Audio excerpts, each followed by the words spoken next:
ربح المال من الخدمات، اوكي، او السيرفيس دون اتقان اي عمل.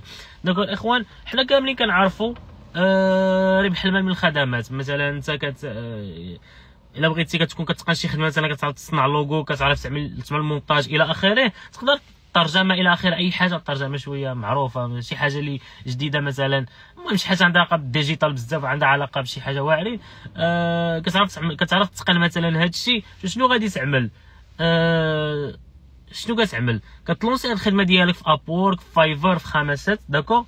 كيجيو الناس اللي محتاجين هاد الشيء هذا، شنو كيعملوا؟ كيخلصوا فلوس باش انت كتقدم لهم هاد الخدمه هذه، داكور الاخوان. ولكن هنا شنو؟ هنا خصك ضروري تكون كتقن خدمه من هاد الخدمات اللي كتقدم.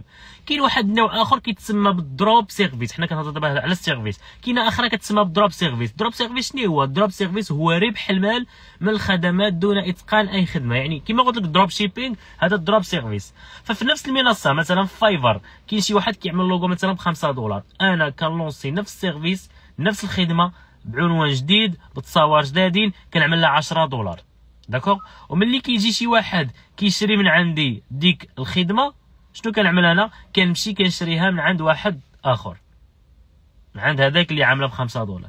بالتالي هنا شنو كنولي ربحت فارق السعر ديال $5 بلا ما نعمل حتى شي حاجه. اللي خدم شبر $5 واللي تقدمت له الخدمه قدم $10، وانا كنت وسيط بيناتهم. اوكي، شنو اللي خلى ديك السيد ما يشريش من عندك اللي كيبيع ب$5، يشري من عندي انا اللي كنبيع ب$10؟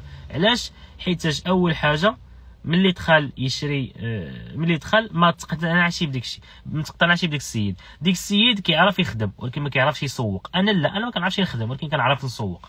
داكور الاخوان، دونك هذا هو ربح المال من السؤال اللي كان، هو ربح كيفاش نربح المال من التطبيقات دون اتقان الخدمه بلا ما نعمل حتى شي حاجه.